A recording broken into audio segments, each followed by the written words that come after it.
For those who are expecting a nice chat about pop music, this is Yeah. Kenny Thomas on Genetic Entropy. Yeah. I love it. You never know what to expect on Catholic Unscripted. Music's just a hobby. I did well with my hobby, didn't I?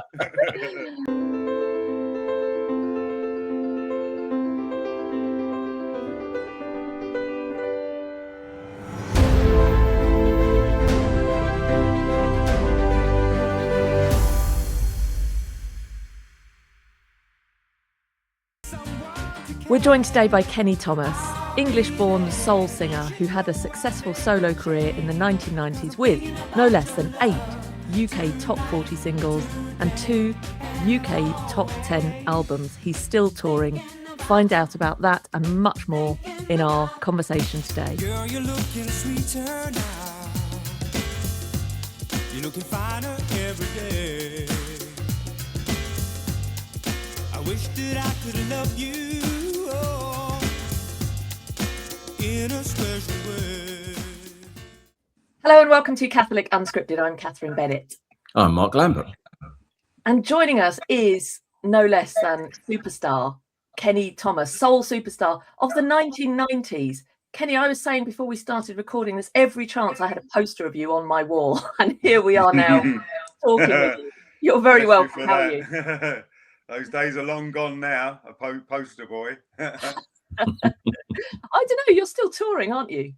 Oh, I'm touring, busy making music, and yeah, I've never stopped. 35 years, and the touring's got bigger, the festivals have got bigger, and the venues have got bigger. We're doing some big venues coming up in the next few weeks, so yeah, I can't complain. Thank God we're still going, still chipping away. We've invited you on because you're going to talk to us a little bit about your Catholic faith. Hence, you're on Catholic Unscripted. But before we get to that, many people watching will know you and your music, but a few, for them, this will be the first introduction to you. So why don't you begin by telling us a bit about your background, your life growing up in London, and how you ended up in the music business? Yeah, well, I grew up in North London, in a place called Stamford Hill, which is quite a unique part of London, and went to school in the East End of London. And it was there that I, as a youngster, I got involved in a very big parish, a Jesuit parish called St. Ignatius Church on Stamford Hill. And there I got into, doing music and learning guitar and playing a guitar. Unfortunately, if I see a guitar in a church now, I tend to run, or I have visions of me doing a Jimi Hendrix and picking it up and smashing it to smithereens. But there you go. It was the 70s. It was the swinging 70s, and so that was what was happening, guitars and what have you. And then I got into it there, and I was always at that time buying a lot of, sort of rhythm and blues and soul music and jazz funk, a lot of that stuff that was going on and coming into England from America, and some of the stuff that was being made here. So I was buying a lot of vinyl. So I grew up really around nothing but black music, music of black origin. And and so that's where it started. It started at the church. It started singing there. People noticed my voice. I could mimic records quite well. And then we started to buy music, instruments, synths, Moogs, bass guitars, and started to jam with friends. And it wasn't until the late 80s that I didn't live very far from a studio that was owned by Eddie Grant, who had an enormous amount of hits through the 80s and early in the 70s. And we got into his studio. His brother was still running it for him and making music there. And we got in and cut a couple of songs there. But they didn't materialize. They came to not very much at all, materialized to not much at all. And then it wasn't until 1990 that I began to record again in a studio over in Brixton, South London, and then we made our first record, Outstanding, which was a cover of the American band, the Gap Band American record, which was a minor hit here, but then it became a massive hit for me in 1991. So that's kind of a very condensed genesis of how I got in and how I started. But it really did, the singing started at church. We were talking, weren't we, Mark? I hadn't realised you were living in a box. Right? Is that right? Was that before you went solo? No, they're friends of mine, and we were signed to the same label, Chrysalis Records, which was later part of EMI Records. And their lead singer, God rest his soul, he passed away a few weeks ago.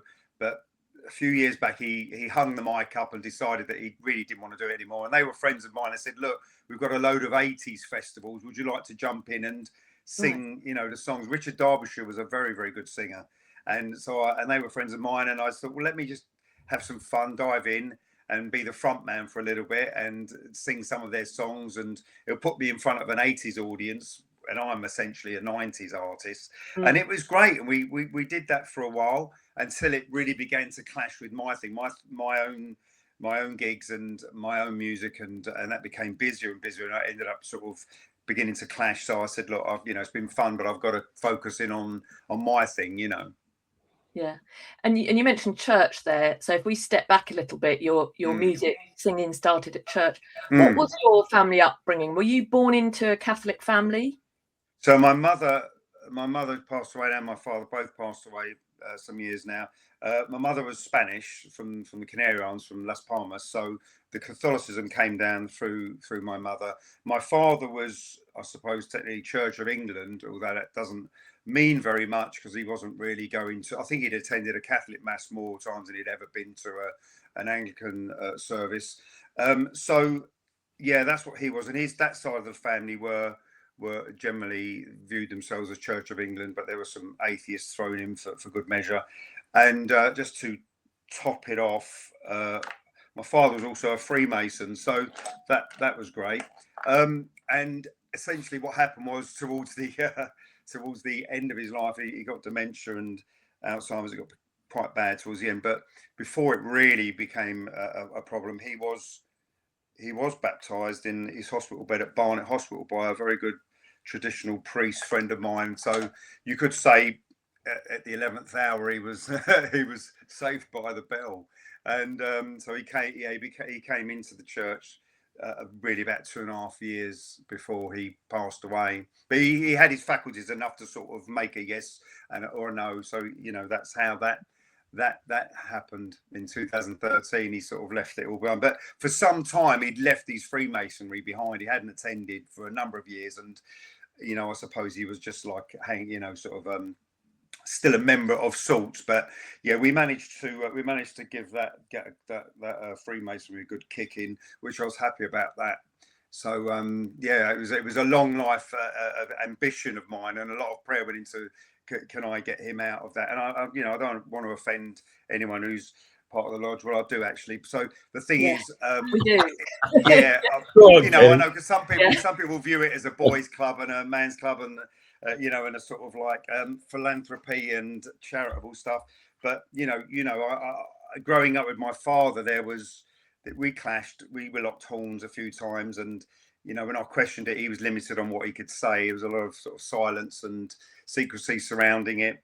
And so I read a lot of books, and there was a number of whistleblowers going on through the 80s. So there was enough information.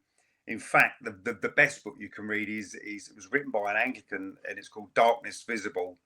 And that's very hard to get hold of now. I gave my copy to another very traditional priest, and he never gave it back. But I just think, well, it's out there doing the rounds now. It's doing its own thing. So yeah, I squatted up on it, and then I realised that there was an underbelly to the whole thing. Not to mention, the other sides of it, the Alta Vendita and all, all of that side of it. And ultimately, we did have our moments where we disagreed. So it was a real sort of wish of mine to get him away from that cult, or from that pseudo religion, and come into something a little bit more meaningful, a little bit more something that will actually do the trick, as opposed to the things dragging your life the wrong way. There's you could do a whole 2 hours on the masonry thing and what it unleashes on people and their families. I mean, it's incredible. And I've got a number of friends of mine, Christian friends of mine, who have got family members that are involved in that, and all of us can see that there's certain patterns that emerge. It doesn't do anyone any favors. But then in saying that, I've met, I've got friends around me in the music game, and it's littered with them, and some of them absolutely lovely people, and I've lost count of how many times I've been had an invitation, would I like to come along to one, and all the rest of it. And I just say no, it's not my thing, and there's every chance that I'll be blackballed the moment they find out that I'm not interested in the whole affair. And so so with my father, that was it. So he was on that side, and very late in the day came over, but that was the background. So one half of the family, the Spanish side, were Christian Catholics, and the other side sort of not doing very much about it at all. Wonderful that we have this story straight after the gospel this Sunday of the labourers in the vineyard. It doesn't matter when you come in, you get the same. No. And I know it has very deep symbolism there through the Old Testament, but on another level, it's like this story of your father. It's never too late. It doesn't matter whether it's 11th hour or from birth. The point is, he came home. Yeah, and I mean, I do know some people in the music game who, I wrote an autobiography in the last few years, and it's out on Amazon. It's called Bearing My Soul, and I really unpack so many things. The rock and roll, the craziness, the things we got right, the things we did wrong, and all of that stuff through the 90s and the music game, but all of the other stories in their life, and some of the other journeys and things that have happened with me and family and my kids and stuff. And but that one I did delve into that one of my father, because it it needed to be done. And then unfortunately there was a number of people that they were mortally offended by some parts of it, because when my father was alive, there was a black briefcase that I never went into. It belonged to him, and he was, even though he was in a nursing home for the remainder of a lot of the the last few years of his life, that black case I had stored away, and I still never went into it while he was alive. I just knew it was his personal things, and I didn't go into it. So, but when he did pass away, a few months after he passed away, I thought, well, now probably is, we're talking about a case that it's been around for decades, and I thought, well, let me go into that finally. And I opened it up, and there was all sorts of sentimental stuff and really interesting, beautiful bits that he'd kept from the children's childhoods and stuff like that. But in there was also the paraphernalia of the his lodge affiliation, along with all of the trappings, the apron and the white gloves. So unfortunately, some people got the ump with me, because I did put those in the wood burner, and I have to say they burnt really fiercely bright, and I was quite happy to see them burn like that. So there was a lot of people that were like, wow, you have just shot yourself in the foot. You've cancelled yourself. All of those powerful guys in charge of everything are not going to like you for burning your dad's white gloves and apron. But I thought, well, better in the wood burner than in some sort of museum, So that's really, I go into that in the book, and it's like, wow, people are like, right, this guy is nuts, I sent an image. I was doing a barbecue out in the garden a couple of years ago. It was a lovely summer's day, and I was clearing out old books, and a good friend of mine, I sent him for a joke. I did a bit of medieval book burning, and I burned a Teilhard de Chardin book on the barbecue before it was going, and then I sent him a video of it and said, there you go, we're doing some medieval barbecuing today, and it was really quite funny. But so I've got a bit of a habit of burning things. But that's a theme, Kenny, that must run through your career, like that, like what you were trying to achieve is at odds in a massive way with the way that you felt inside, because you've been a committed Catholic for pretty much all your life, haven't you? Yeah, and really in my band, in the industry, when we go out with the band, there's some of my band members that are very, very, devout Christians, and we realised that we might possibly be operating behind enemy lines, But yeah, it's as one very holy priest when I was younger pointed out, he was a saint, Father Riley, and he pointed out, we are like pendulums. We do swing towards God and away from God and towards and away, and it does have that dynamic. So yeah, but you just somehow you hang in there, or God hangs on to you, and you manage to make it through. And we've obviously got the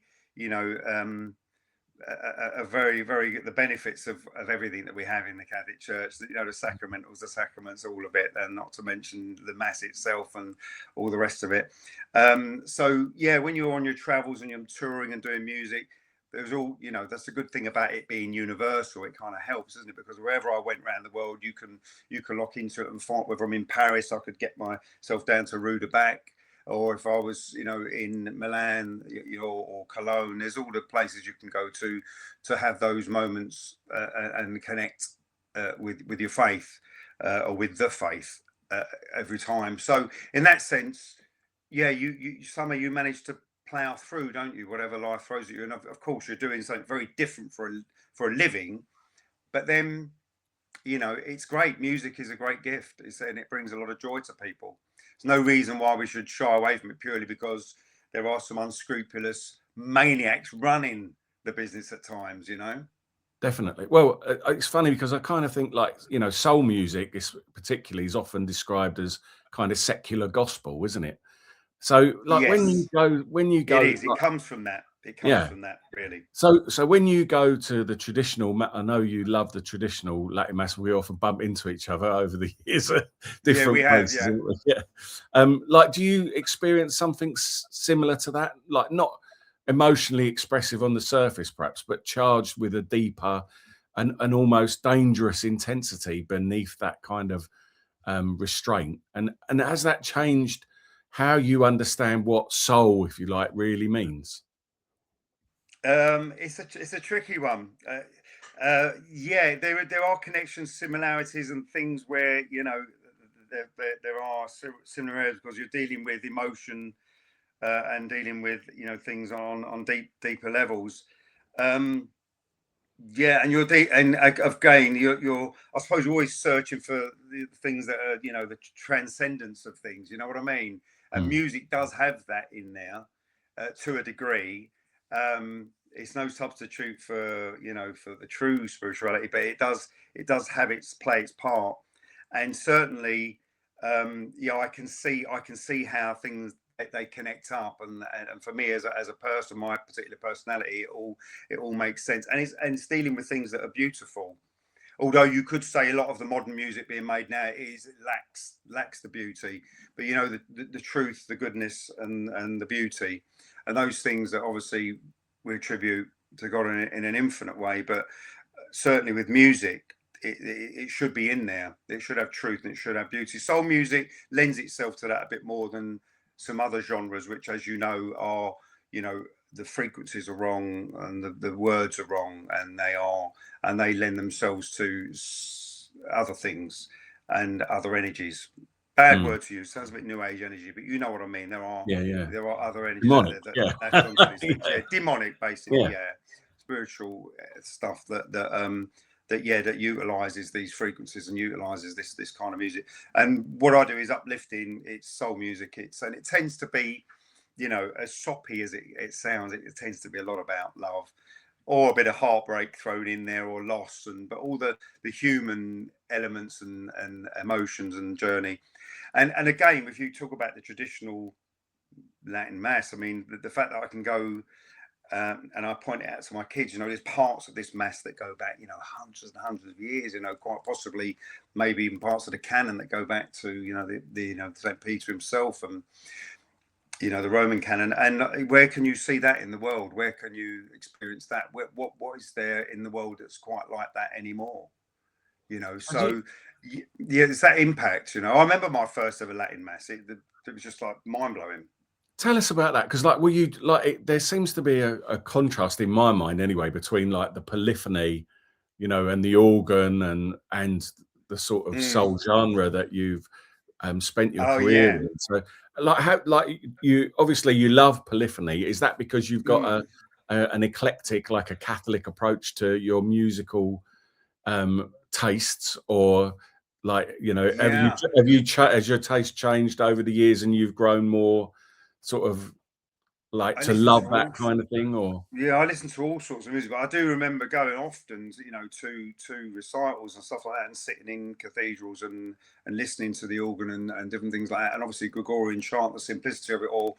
Or, you know, I remember, although my Latin wasn't very good, I'm not saying it's that great now, but when I was younger, I did used to listen to Palestrina and stuff like that, and just marvel at the voices and the structure and the way it was made. It's just pure. It's very pure. It's very beautiful, and the mathematics of it, without going, it's just right. I mean, you can listen to some modern music now, and the mathematics are wrong.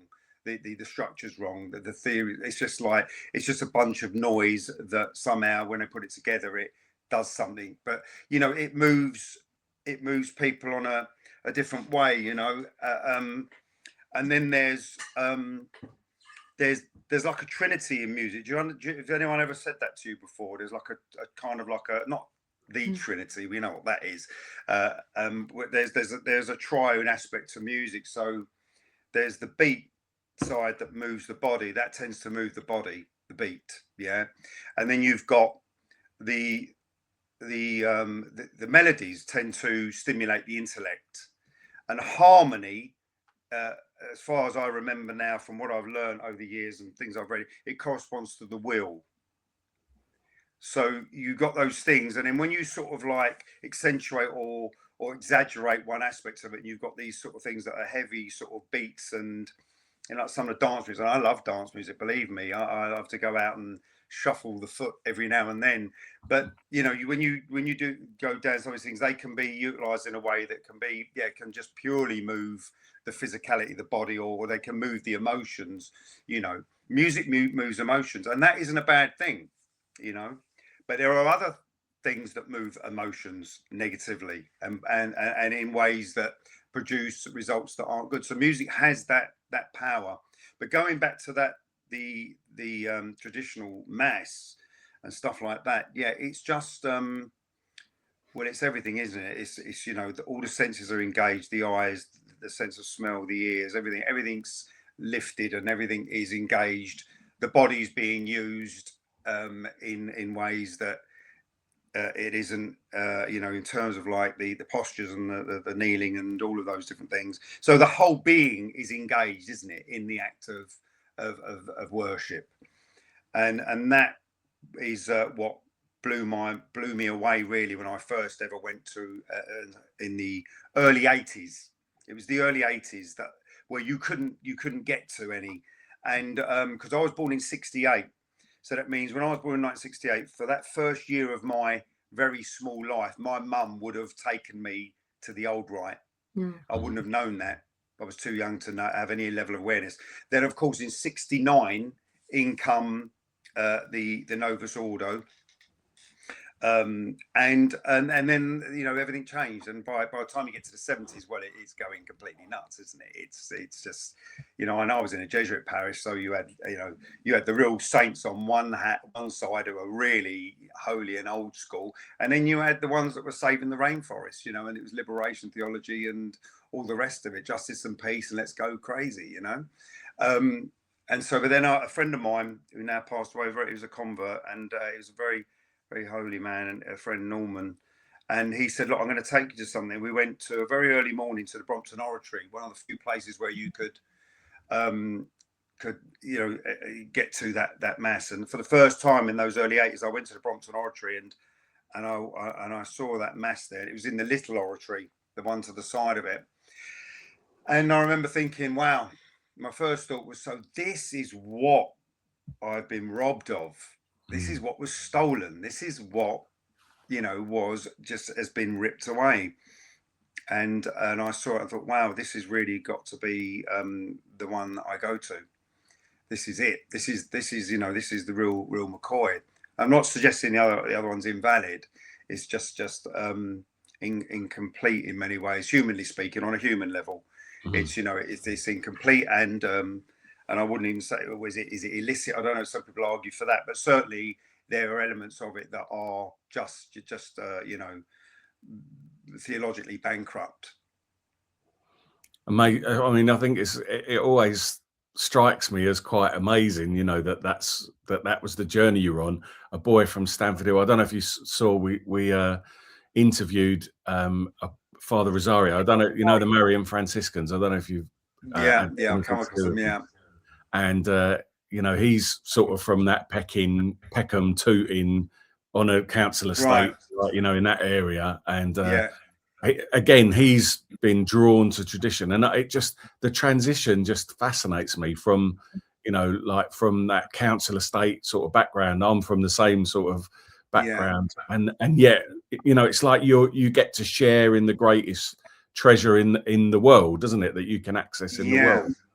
But like, is it a unique journey among your peers, or did, like, you know, were you, and you must have been an unusual kid. Like, it's so unusual, Kenny, isn't it? Like, pop star and, you know, baddie.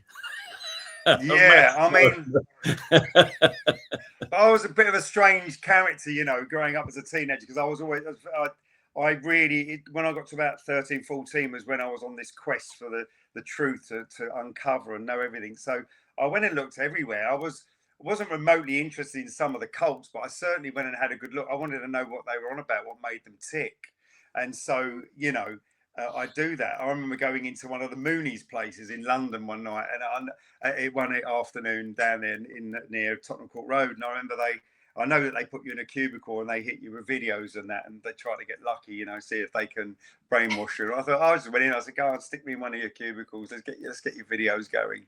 And I was just theologically picking it apart in my mind. And after I said, yeah, really nice, thanks a lot, cheers. And I went, and so I looked into all of them, Scientology and all of that. So I wasn't looking to find any further truth. I wanted to just sort of put them to rest and say, right, that's where that's missing. And I did realize quite early on, because I grew up around a lot of other faiths as well. I had friends that were Seventh-day Adventists. So I got a lot of Jewish friends. Some of those were Eastern Jews, like Sephardic, and one of them, you know, the family were heavily sort of leaning into the Kabbalism, and other denominations and Muslim friends, and we would always have chats and debates, and you could clearly see where we were talking about similar things, and where the lines converged. You can see where they parted, and we went off in different directions. So for me, it was always that quest of wanting to know the ins and outs of everything, and so I was tackling at a young age at school. I was, you know, beginning at 13, 14 to sort of look into Thomas Aquinas and Alphonsus de Ligurian and different people, different, you know, writings of the greats, the fathers of the church, you know. You must have had some good formators then. Like, you know, where did you get your theology from? Like, was it from priests growing up? Was it from your mum? Yeah, my mum was, you know, a daily, went to mass daily, and she was the rosary was never far from her hands. And it's always the mum and the rosary. Can I just say that's very like Father Rosario? You hear this? It's always some little mum sitting there with her bead. That's it. Yeah, it is just that. So, and she's part of that old school of Catholicism in Spain, where it is, you know, the processions, and it is real devotion to things like Our Lady of Mount Carmel and stuff like that, you know. So that you're brought up around that, although she was very different. I looked at her and she was very different from anyone else I ever knew, not because she was just my mother, but she never had a bad word to say about anyone, never really judged anyone, and very gentle and very forgiving, and a number of things. And I thought, wow, you know, she ticks very differently, this lady, you know. So then it doesn't take a genius to work out that what's making her tick, you know, it's a love of Christ, a love of God. So that essentially was started to make me realize, wow, you know, this is a very good example that's been set before me here. And then I went on, and I happened to be located in a parish, this St. Ignatius, and they were, you know, some of those priests were really what I call, you know, the last of the great Jesuits, really. You know, if you could put them up there with Father John Harden, you know. They were just really the last greats. And so one of them, Father Hanschel, who was you know, a Latin mass priest, and highly intellectual, but so humble. But we would often, you know, talk for hours together. He was a very elderly man, but he gave me the time of day, and we spent a lot of time his room there, chatting theology, and we disagreed on Teilhard the Child. In a bit, he was more merciful towards Teilhard than I was. I didn't want to have any much mercy for Teilhard. May he rest in peace, but his writings, and where he went, it was just madness. And we parted company on a couple of things, maybe because he leaned towards evolution a lot more than I ever did. I knew it was complete nonsense, and so, but at the same time, he would, he was the type that would do a sneaky Latin mass on the original high altar of that church, not in front of the the makeshift new one that came in the 70s, and it was a beautiful building, that. And so he'd do that. So he was right up my street, because he was like, he was also operating behind enemy lines. He was in, there, but surrounded by a lot of the younger Jesuits who were leaning towards a more modern, progressive side of things, a more liberal side of things. And then there were some others, there's some others that came into my life. Father Rossi, and then there was I think one of the pivotal moments was when a very elderly priest, Father Brown, he was very old, very small man. He came to me and gave me a book. He said, "This book is for you," and it was Fatima in Lucia's own words, and that her book and her account of what happened at Fatima. And I think that was massively a game changer. I devoured that book, and then I realised, wow, this is everything. And I say to my daughter now, she's 15, she's tackling Thomas Aquinas, and the other week she's asking me about the filioque, and my understanding of the filioque and what's the dispute over it, and the East-West dispute over the filioque, and I just said to her, look, if you want to understand the century that I come out of and the one you're in and what's happening, you've got to look at Fatima. There's no escaping it. It's what's happening, including the cover up of the Third Secret, and the disobedience of pretty much every pope since that hasn't done the consecration and done it correctly, and that you may disagree with me on that one, but it just hasn't been done. It hasn't been done properly. Yeah.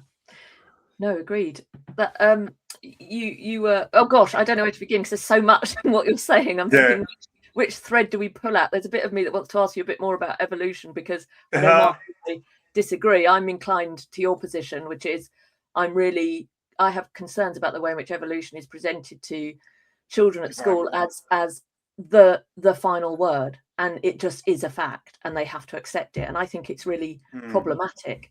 And has done great harm, not least in our culture, in our world, in the way we understand ourselves, but in the church too. So maybe I will pull at that thread. Let's unpack that a bit, shall we? It is the main error of Russia, without a doubt. Before we go into the other, the sacrifice of the babies to Moloch and all the rest of it. It is the ultimate error of Russia, because that's the first thing they did. They moved the evolutionists into the schools to teach that, because once you remove God from science and you remove him from society, you do all of those disconnects. You're on your way to producing some really, really good mindless atheists. Now the thing with evolution was that if Darwin was alive now, but bearing in mind that he got the whole theory from his grandfather Erasmus Darwin, it was nothing new, but he wouldn't have done it now if he knew the complexity of the cell, the mitochondria, the adenosine triphosphate, the whole way the energy system. It's so complex, man. It's so complex. He would never have he had this very simple view of the cell. He would never embarked upon this idea of evolution. And then what do? They try to come around it by saying, oh no, what they do some years ago, it's called punctuated equilibrium, these sudden jumps. It's not observable, it's nonsense. It's like a gust of wind going through a scrapyard and putting together a Boeing 747. It's ridiculous. Now, the other thing that Darwin would have, he must be turning in his grave, hopefully he is that is genetic entropy. Genetic entropy, forget the second law of thermodynamics. Let's talk about genetic entropy. That flies in the face completely of evolution. We are running down. We are becoming less, the genetic code, the copying, the mutations that are in it that are not genuine mutations, if there is such a thing, it's running downwards. We're not doing what Teilhard suggested. We're going to that omega point. Such nonsense. We are genetically running down. So you could go back a few thousand years. It was probably genetically in a much better position and maybe even more intelligent. Thank goodness for AI. We're going to need it, because you know why? We're getting more thick. And you see that like represent in the way that we're represented in terms of leadership and across the world, don't you? Really, like that. If the crisis that we're facing in the church and in our countries, I think in all of our countries, is a crisis of leadership, isn't it? There's no one with any ideas anymore, it seems. Yeah. And what they've done is once you dislocate and unhinge yourself from history and from the wisdom that's gone before, it's like, you've got to learn from the past, and that's why you've got to go back to tradition. You've got to go back to the wiser ancestors, and there were a lot wiser ancestors. And again, with evolution, we are not going uphill. We're not producing the Superman. We are, it's going downwards, and that is not what evolution is about. It's saying that it should be going forward, upwards, improving, and all the rest of it. And it just scientifically, it's just not observable, and it's not true. Now, the thing with the learning, it's like do you ever read about years ago that chap, and he had some kids and he put them in the attic, and he just many years ago, and he had this theory that if you did nothing to a kid and didn't speak to the child and didn't do anything with the child interaction, it would naturally develop the ability to speak Hebrew, which he saw as the original language of all languages, right? The kids didn't develop. Mental. Yeah, the kids didn't develop. They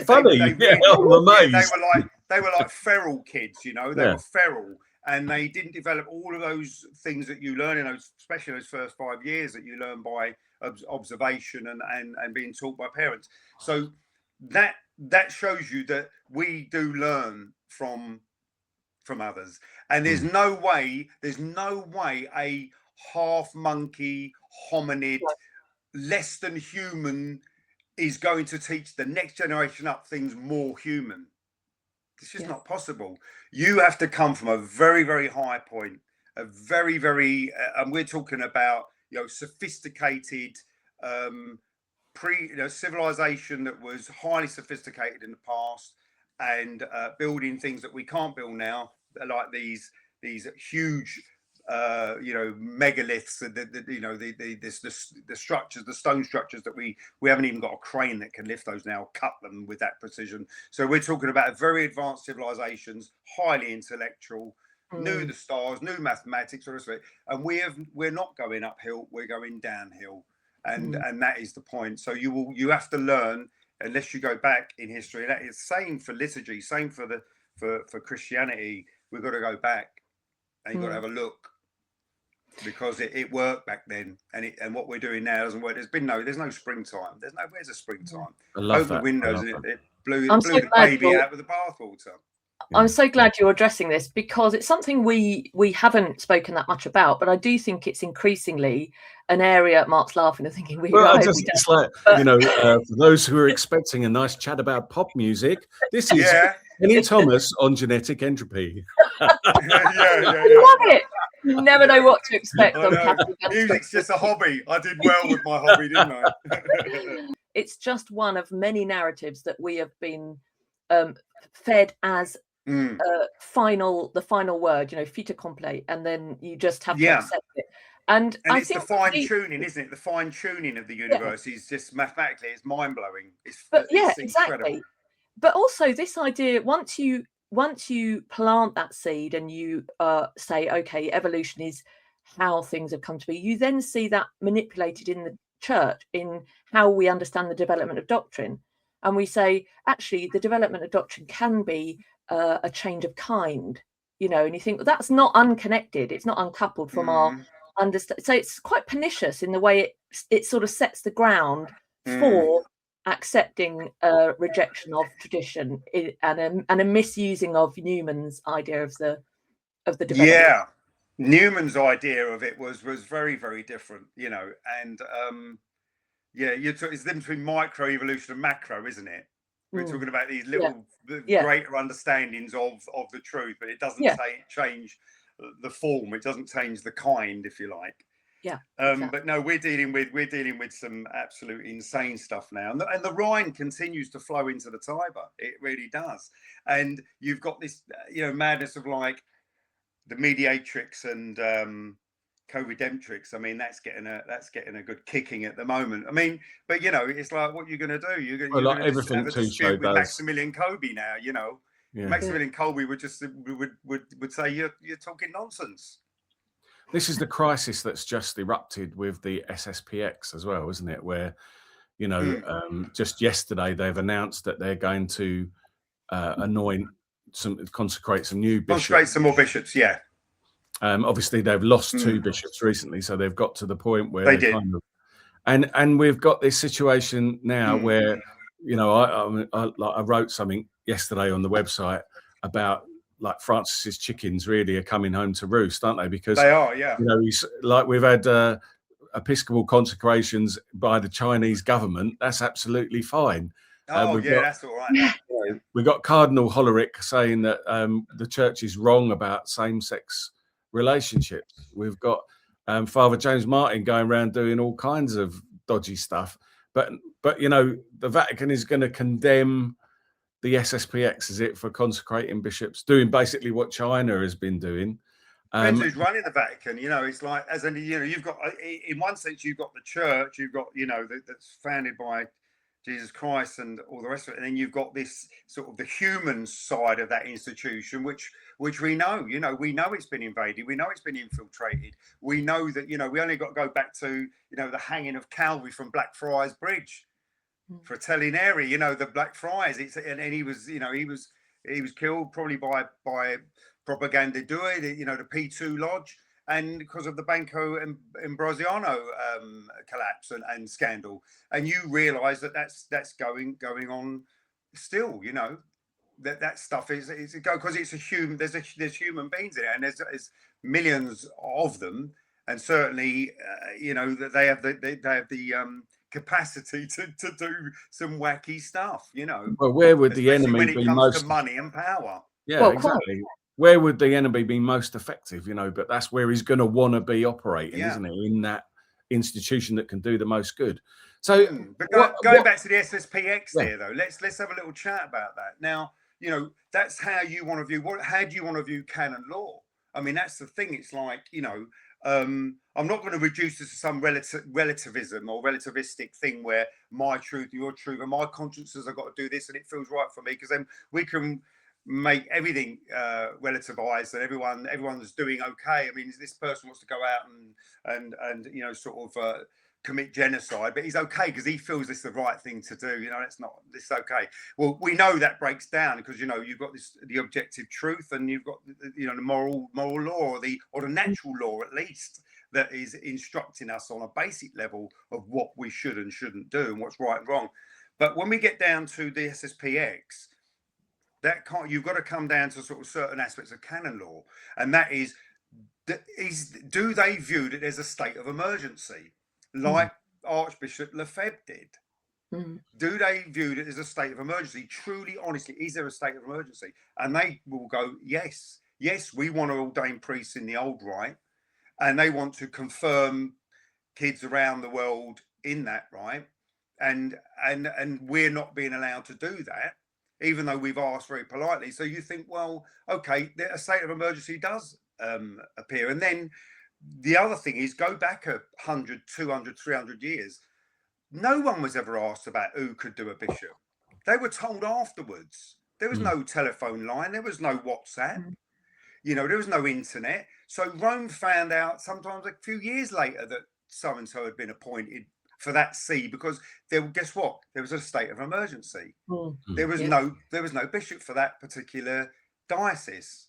So, you know, it was dealt with, and then they were informed afterwards. And now we have this thing where, you know, it's like, you know, I get it, you know, the authority thing, and it has to be okayed, but it's whether someone's been reasonable and understanding and being and doing things right. And in this case, you know, with the SSPX, honestly, I hope they consecrate 100 bishops. That's really what I think. They should consecrate 100, and then at some point they need to decide whether they'll let Rome back in. Do you know what I mean? Well, because this is what we often say that if only they were interested in doing the work of building the kingdom of the gospel, you know, they'd do what Pope Benedict, you know, started. They'd continue with that mission in 2007. They'd let the Holy Spirit, you know, loose and let's see where the growth is. The trouble is that this movement from Traditionis Custodes basically has been that they've recognized where the Spirit is blowing and they don't like it. They're upset about it. And they, you know, so the only thing they can do is stamp it out. It just seems like, you know, a complete contradiction of what they should be doing as bishops. It's madness. I mean, you know, like with Traditionis Custodes, I mean, the irony, it's got a Latin title. You know, it's using Latin. Why even bother? Why bother using Latin? You can't speak it that well, and you know, and there were errors. You know, when there's been errors in some of their Latin, is they're not very good at it anymore. But they should become good at Latin again. And it's like some of these documents, at some point in the future, they'll have to be revised or just discarded. I mean, it's a bit like, you know, with the Second Vatican Council documents, which Archbishop Lefebvre signed off on those. But if you know the history of him, he always said that it should be accompanied by some other documents that are scholastic in nature, that really point out, what do you mean? What does this mean?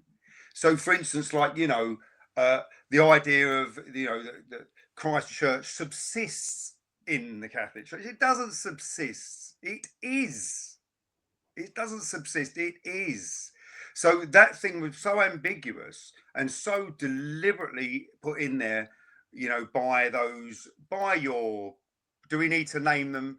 You know, those highly suspicious and heretical theologians. I mean, let's say, what did Father John Harden, he called Rana? He said Rana was the intelligent heretic because he was so intelligent. He could do it in such a way you just don't know that he's leading you down the wrong path. Yeah, well, if you've ever read any Rana, do we talk about Delubac? Do we talk about Hans von Balthasar? Do we talk about all of these people that have just very subtly injected the ambiguity and all the rest of it that just takes you away from reality? That's the point. That's the thing I think I knew at 13 and 14, by the time the age of 15, the penny had properly dropped. It's like, we're not just dealing with my truth, your truth. Oh, it's all so true and it's so lovely. You know, it's like, what is reality? What is but that is what they're still pushing, that same thing. You know, was it last week Pope Leo was saying, you know, at a talk about Christian unity, we were already all one or something like that. And you know, the cause, that sort of ecumenical cause, which isn't true ecumenism. I'm sure the three of us would agree that ecumenism is people coming into the one true church. But like that ecumenical style, which is reaching out to, and all religions are valid and all that sort of thing. Where exactly has that got us? You know, like, have they all stopped being schismatic? Yeah. And, you know, it's got us absolutely nowhere, is it? It's all about the truth, isn't it? And obviously, when I have, you know, chats with people, that I realise a lot of people don't know their history. They don't know the history of Christianity. They don't know how it began and how it spread, and, you know, and who put the canon of Scripture together, who decided what was in and what was out, and all of those sort of things, or things like the early fathers and, you know, Saint Ignatius of Antioch, and the very word Catholic itself, you know, where did that come from? When did that start? When did it start to employ that word? And what does it really mean? We call it universal, and it's nice, but it's got deeper meaning than that. It's that according to the whole, isn't it? It's that it means according to the whole complete deposit of faith, the truth. So in that sense, it's having dialogue with people, but getting them to understand. Newman was right. John Henry Newman was right. It's history, isn't it? It's history. You've got to look there. To be deep in history is to cease to be Protestant. Yeah, and I mean, I follow certain people online, and I've been watching their journey closely, like Sam Shamoon. Have you come across him? He's got a hell of a sense of humour. He's got a slightly aggressive side, which I can identify with, and I think he's also maybe a little bit nuts, and I think I am.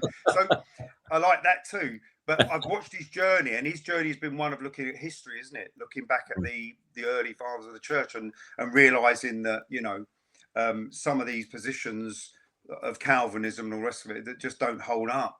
They don't hold up to scrutiny, and they're just historically wrong, you know. See, I find this really interesting because you've hit the nail on the head, and it's something we've been speaking about quite a lot lately. Is this ultimately we're dealing with a war on reality, and this brings us back to your hobby, which is music. Yeah, we did get you on about the music, but I'm so glad that the conversation has taken the turn it has. But I don't know if you've read E. Michael Jones's Dionysus Rising. And through that, the last book I bought of his, the Logos Rising. Oh, Logos Rising, yeah. In Dionysus Rising, his argument is that, you know, you spoke earlier about order, and, you know, in nature and music having an order to it, and polyphony and so on. And he says that actually the degradation has taken place largely not through politics and everything else, but through music. And he starts with Tristan and Isolde and says how Nietzsche, influenced by Tristan and Isolde, apparently went into a brothel and gave himself syphilis, and that it moved from this order to this chaos with desire at the root of all things, rather than ordering towards the good. And I think, how do you manage that? You know, that first of all, do you agree or disagree with him that music is that significant in terms of moral breakdown or being ordered towards the good? And secondly, how do you manage in the world of music, in soul music, and, you know, right there front and center in the culture? How does that work in terms of your own, I suppose, your own conscience on the matter? I suppose you might argue that you're doing, like you spoke earlier, you are trying to do the good, you are trying to point to the transcendental. Yeah, I mean, we're some of the songs have a positive message. Some of them you could say they're evocative in some sort of sensual way, but soul music does do that, and that, you know, and that has its place as well, you know, because in love, you know, we know that look, read the Bible. There's nothing more evocative and sensual about some parts of Scripture, you know, where it goes and what it talks about, and it's great, and it has its place. But yeah, it has to be ordered, and certainly with the music I do, it lends itself towards things that are tends to be more beautiful and real. But as I say, there are other sides of music that lend themselves to, you know, chaos and destruction.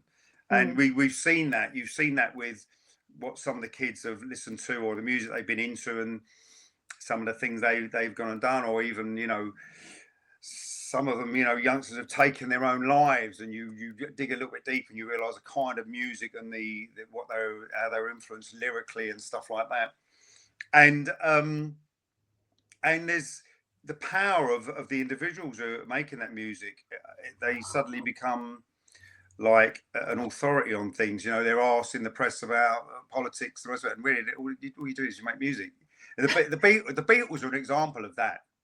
Yeah. You know, of when if they said jump, a lot of millions around the world, youngsters went how high, you know, and they did it, and they did some crazy things. And when the Beatles admitted that they'd dabbled with, you know, certain hallucinogenics, many went out and went, right, Beatles have done it, we'll do that now. So that it has a power, and their music is powerful, and they end up sort of possessing a some sort of quasi power as a result of it, you know, which they wield and utilize in different ways. Or but at the same time, getting back to what you're saying with music itself, it is something that I think it is spiritual in nature ultimately, and it's something that is a great gift from God, Yeah. and it's part of religion, and I think it's, from what we know from scripture, it will remain part of the eternal liturgical life of heaven itself. So music is part of it. And there are other scientists, I mean, some stuff that's out there saying they even believe that some of the, the heavenly bodies of the planets and the different solar systems that are out there, that actually they might be making some harmonic music up there that we have yet to fully discover. So I think it's an important part of human life, and I think that it would be it's part of what makes us human. If there was no music, watch a movie. If a movie has no music in it, it just suddenly doesn't move you quite the same. If it's a romantic or a comedy or whatever, or something that's a drama, it has to have that. So it's part of what we're about, but it's realizing that it has the power to do things, and the fact that it's now been put in, it's now very accessible to people. They can make music quite easily now, even more so with AI now. They can make music very easily, and it's what you do with it and what message do you put across. Now, what was interesting was there are some theories that it was a very deliberate move many years ago to move from rock and roll into hip hop. And then there was some deliberate moves to subvert hip hop and sort of inject the gangster theme into it. So if you look at some of the very early hip hop, that's interesting. Because I was quite into that sort of when I was, a kid, and I really noticed that, there was sort of, it was kind of really good fun, and then there was a bit of a political message, and then all of a sudden it just went all, bad. What of a better word. I mean, if you look at the early stuff like De La Soul and Jungle Brothers and all of that early hip hop, there was some really happy lyrics, and it was joyful, and then eventually it started to go darker and darker and darker and darker, and then that led on to what was happening in real life with with them shooting one another in America, and famous hip hop artists being murdered and all of that. So but for some of the stuff I've read would indicate that was a very deliberate move by the powers that be to subvert youngsters. And the other thing I read, and I can't remember where I read it, was people that had embarked upon a huge study of what had possibly been one of the most destructive things in youngsters' lives in the last 30 years, and it was what came up was MTV.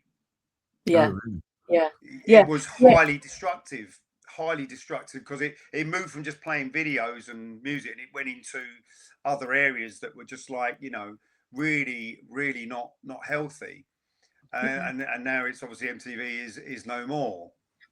It's so this is go on, sorry. The other things, I mean, just do a Google on it, and I often wondered what the M stood for, because the first ever head office of MTV was, go and Google it, see what it was. Where did they have their first ever head office? I don't think it's there anymore, but their first ever head office was a lodge, was an old Masonic temple. And I just wondered, whether, what that really meant. Did the M stand for that, or didn't it? And so, it's a very powerful thing, and it's been utilized very well by our enemies, See, you've used the word power there a lot, and I think we underestimate the power of music. I agree that it's a bit like the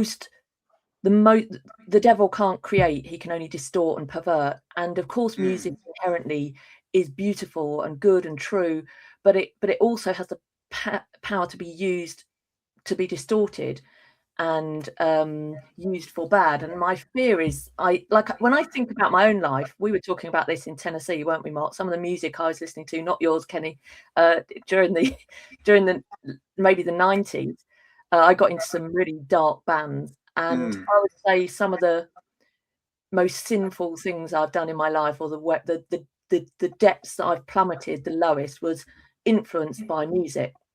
I would say it's not unconnected to the music I was listening to, that the music I was listening to caused and led me somehow down those paths. I think the power of music is we underestimate it at our peril. And you talk about MTV, I think it is deliberate. I don't know who or what, but I just think there's a deliberate element there to try and subvert and pervert us. And the power is phenomenal, which means the power to be good through music is phenomenal. You know, like Father Mario was saying, he moved from listening to rap music and lyrics about stabbing and sleeping around and using women and abuse and stuff to listening to Gregorian chant when he was doing his art, and his art started to change. His whole life started to transform because it's almost like what he was feeding in was coming out. So yeah, I think that's very, very, very powerful. And for you as a musician, I just say, and a Catholic, that must weigh on you in terms of your output. Oh yeah, and you can be seduced by music. I mean, in the 90s there were periods where I was highly seduced by it, the house scene and led down all sorts of paths that, you know, I would rather not have been on, or they felt fun at the time. But I look back and think, wow, it was really the seduction of the scene, of the music and the house scene and the clubs and all the rest of it, you know. Now, but yeah, you learn from it. And now I'm a parent, you can spot things a little bit further ahead before they happen in a way, because you've kind of been there, seen it and done it. But ultimately, yeah, it's we can be moved as human beings. We can be moved very, very cleverly, you know, in all sorts of ways, not just music, but subliminal advertising and all kinds of the power of suggestion. And it's very, very, very, very crazy world. And you want to, in a way, make sure you've got your shields up, you know, your guards up, and that would come from things being rightly ordered in the mind, the packing order of things, and that would come through grace. Well, we know that I'm preaching to the converted here, so it's just that packing order of things of like, where's the imagination in that, where is it sit in and how much of you is ordered in and subjected to the will, you know. So, and like, how much custody of the mind do you have, or custody of the senses? And that they might be the thing that you're thinking about, you know, praying for, to have that, to have things in the right order. Because once they're upside down and they're a little bit, for instance, like if the imagination's too overstimulated, like it can be with music and the arts and stuff, that could hoodwink you and take you in directions you don't want to go. And so, and that is where Catholicism is quite unique, because we don't have to go in and have that, not led by feelings, you know. I don't need to go in and have a concert, an experience. I don't need to come out feeling high, you know. It's working on, it's the deep calling on deep. It's a different thing, you know. And it's like when I take my kids, when I first used to take them to the old rite, and there's lots of moments of silence, isn't there? Or there's lots of moments of where it's quiet, and the priest is up there and he's, you know, praying in Latin, and not all of it is a performance. It's not all facing the people and I'm performing, you know, because and it's a stage, or, you know. And it's interesting that the DJ decks have mimicked the sanctuary, isn't it? It's weird that, isn't it? How it's kind of gone that way, and they're all facing, and of course, and all worshipping something really quite false. So now, with my kids, it's like, you know, I can't hear what he's saying. The priest, I can't hear what he's saying. I said, that's okay, because right now he's not actually talking to you. He's talking to God. You know, he's talking to God. And it's in Latin, and the bits where he's talking to you, you'll hear them. They're there. They come up every now and again, you know. And so it's really us educating ourselves into that world. And now, of course, because we live in a world that's so overstimulated, we're so overstimulated by emails and smartphones and music as well. There's a point where you come away. You've got to come away from it and come away from music. and have some silence. Then when you come back, if I'm working in the studio, to the left of this room here, down there is my studio with the singing booth and all the rest of it. And there'll be days when I'm recording and I will deliberately go away for a couple of days, because you can really believe you're listening to something really good. And then you come back 2 days later and realize, oh, actually, it's not as good as I thought it was, or actually, wow, I've nailed it. Right. That's great. That's a keeper. I'll keep that one.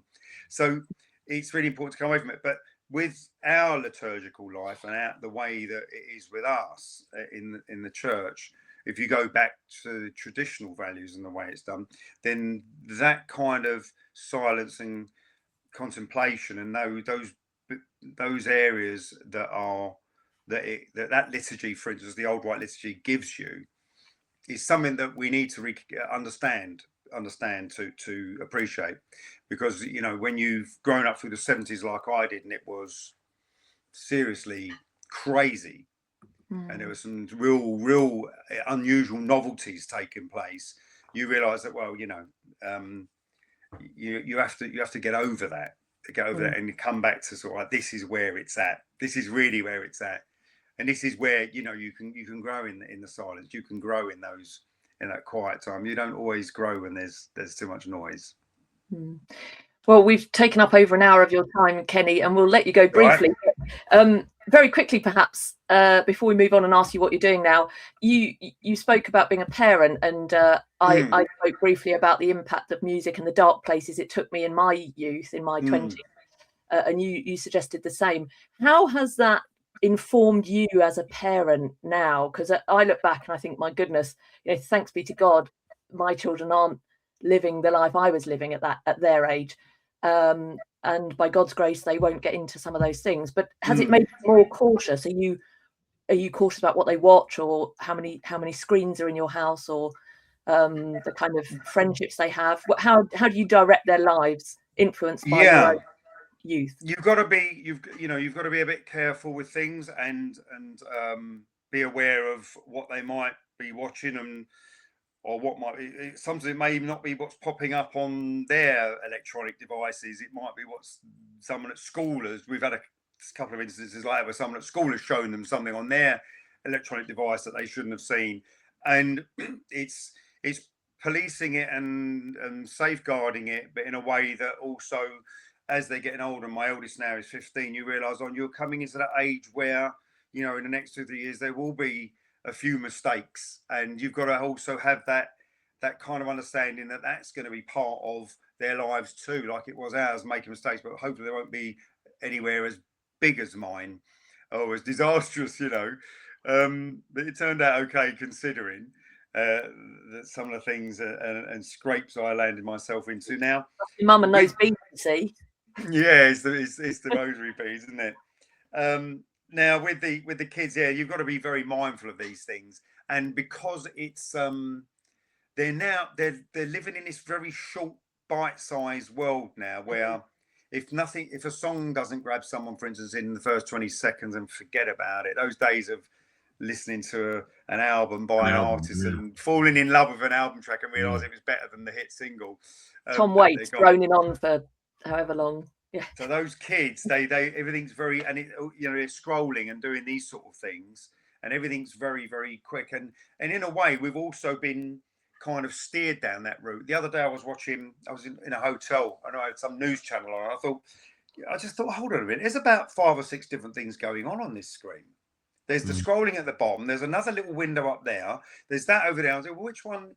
Whatever happened to the days of news at 10, it was just one person speaking nice and calmly and telling you this is what's happened, and you think, hold on, we're almost being slowly pushed into a neurodiverse world, and so I look at the kids and I can see that they're scrolling fast, and with that you've got to be on your toes, because you just never know what could pop up.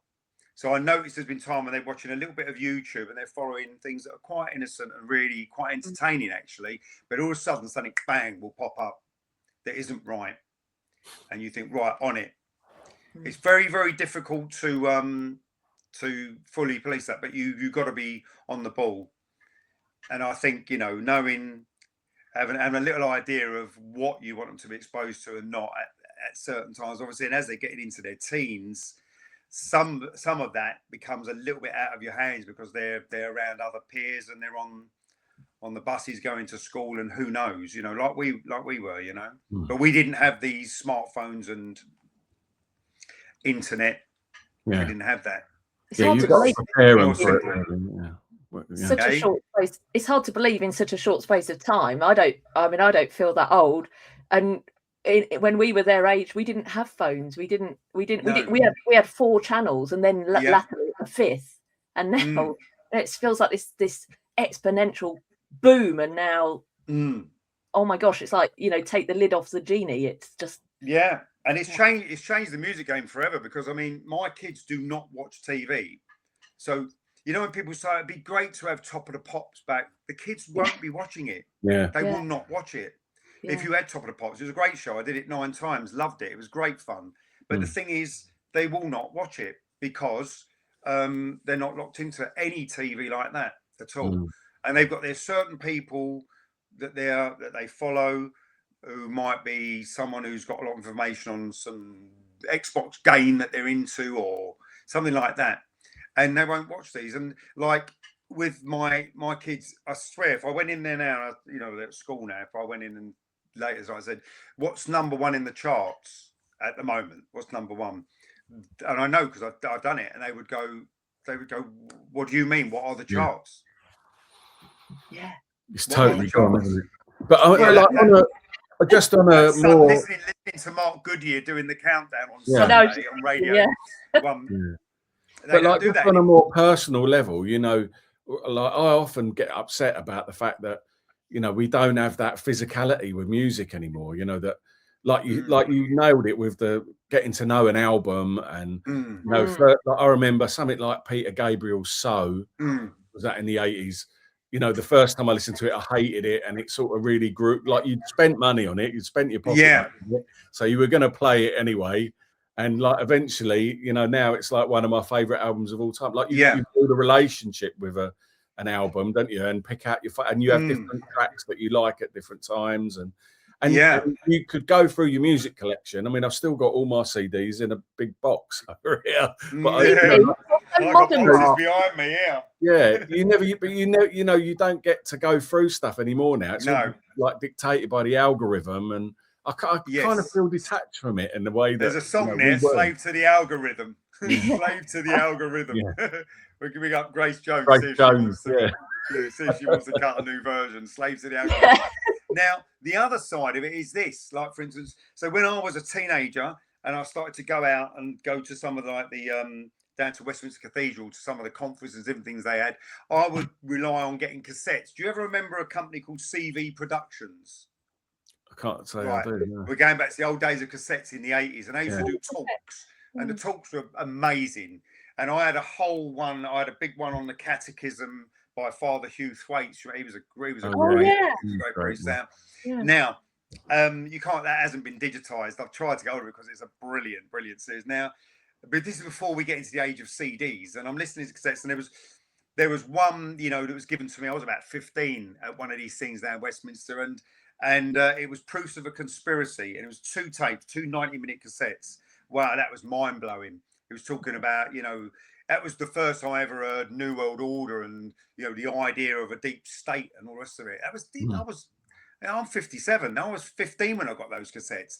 And there was another one, like you'd like that one. It was called A Wolf in Sheep's Clothing, and it was 2 cassettes that absolutely annihilated the theory of evolution scientifically, and also talking about, you know, the fossil record and all the rest of it.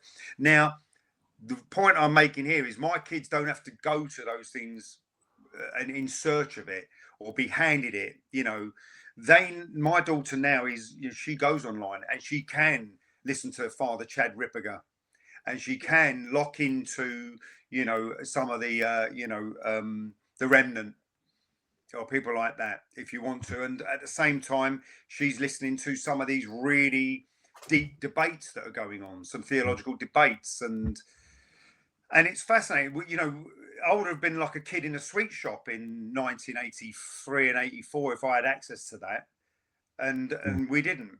So in that sense, my kids can now also be exposed to some very, very positive, informative, educational stuff. I mean, like my Catholic daughter is unscripted, for example. like Catholic unscripted, yeah. And so, and I've been watching you closely, you know I have. And thanks for having me on here. I really appreciate it. But that's how the world has changed. So, you know, is the glass half empty or is it half full?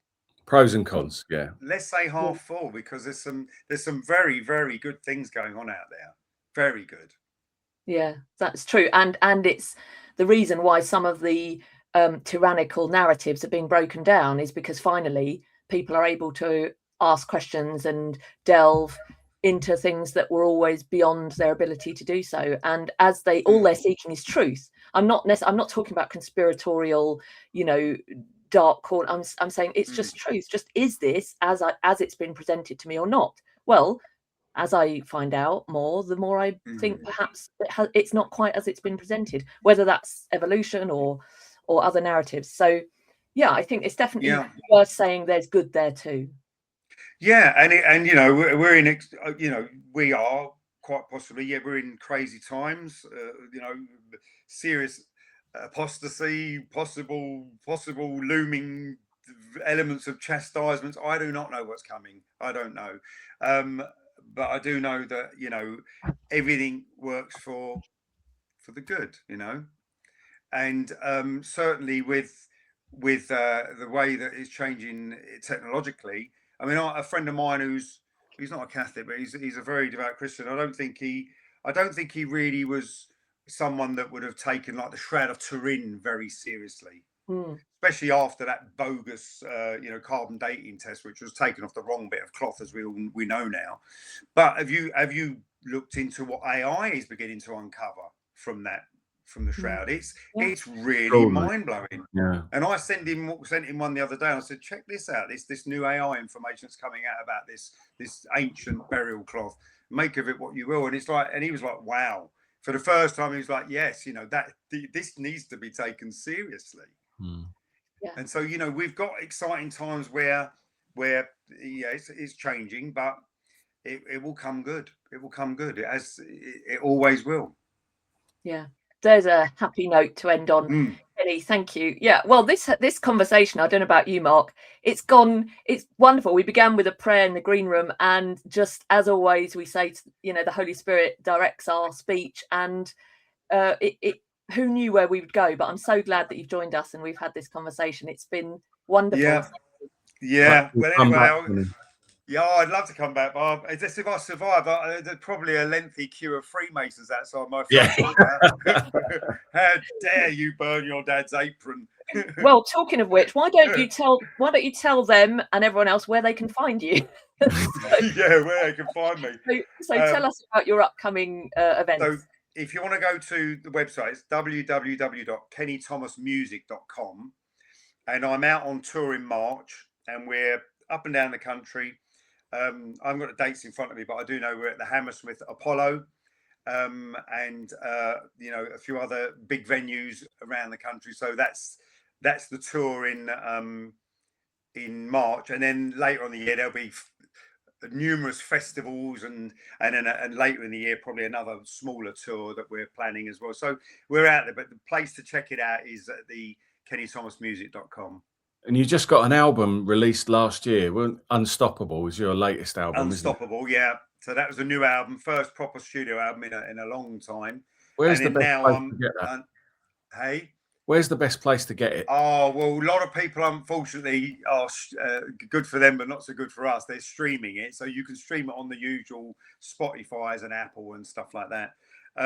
But if you wanted to purchase it, you're probably, again, digitally, you'd purchase that from there, yeah. And in terms of a tangible copy, I think there might be a link on our website to that. If people wanted sort of like, you know, the more collectible vinyl, which that seems to be doing quite well now, but it's nowhere near like it used to be in the 80s and 90s. But there are people buying vinyl now.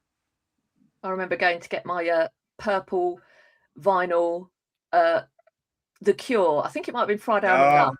Got the big 12-inch purple vinyl, and you still got that? you know, I don't know.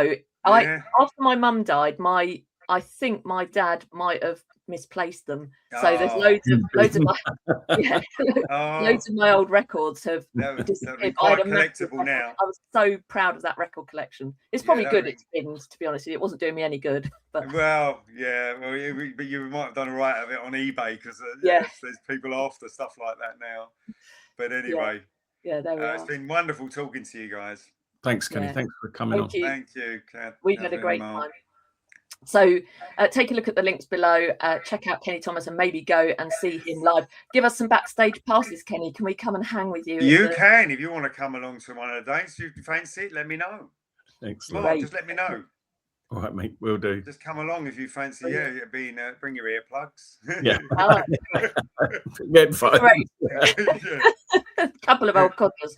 Anyway, right, thanks. Also, please visit our website, catholicunscripted.com, where you can pick up a subscription and help support our work so that we can continue having great conversations like this and do keep up to date with our articles. But for now, thank you so much for watching. God bless. Take care.